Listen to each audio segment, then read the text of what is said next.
2024 সালে আমরা কিছু পাই আর না পাই একটা জিনিস স্বাধীন পেয়েছি, সেটা সবচেয়ে আনন্দের বিষয়। 2022 সালে যখন আমরা কোরআন এবং হাদিসের মাহফিলের জন্য আমাদের সামনগর থানায় অনুমতি নিতে গিয়েছিলাম, তখন কিন্তু প্রত্যেকটা প্রশাসনের মধ্যে একটা কথা ছিল, ওয়াজ মাহফিল যেখানেই হোক না কেন আমাদের পারমিশন ছাড়া একটা কথা বলা যাবে না।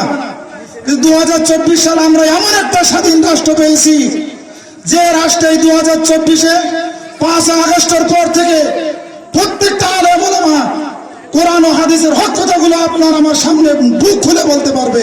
এটাই সবচেয়ে বড় স্বাধীনতা। এজন্য আমি সকলকে বলবো, যেহেতু বর্তমানে আমরা স্বাধীন রাষ্ট্র পেয়েছি নতুন করে 2024-এ 5 আগস্ট, অর্থাৎ সবচেয়ে বড় স্বাধীনতা হলো আমরা কোরআন এবং হাদিসের কথাগুলো ন্যায্যভাবে বুক খুলে বলতে পারবো। এটাই হলো আমাদের সবচেয়ে বড় স্বাধীনতা।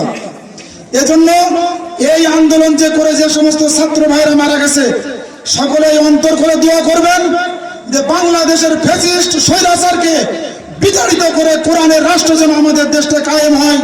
এই দোয়া সকলেই নিজের অন্তর থেকে করবেন, আমার প্রত্যেকটা শহীদ ভাইদের জন্য করবেন। তো যাক, আলহামদুলিল্লাহ, আজ এই বছর কিন্তু আপনারা আলোচনাটা শুনবেন, প্রত্যেকের ভালো লাগবে।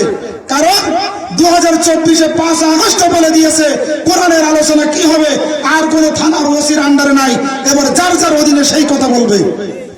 কোরআনের হক কথা বলতে আর কোনো দ্বিধা নাই, যেটাই বলে যাবে হক কথা বলতে পারবে ইনশাআল্লাহ। আপনারা সকলে ইনশাআল্লাহ এবার থেকে যেখানেই ওয়াজ নসিহত হোক না কেন সকলেই যাবেন, শুনবেন, কোরআনের হক কথা পাবেন, আর কোনো বাধা বিঘ্ন নাই।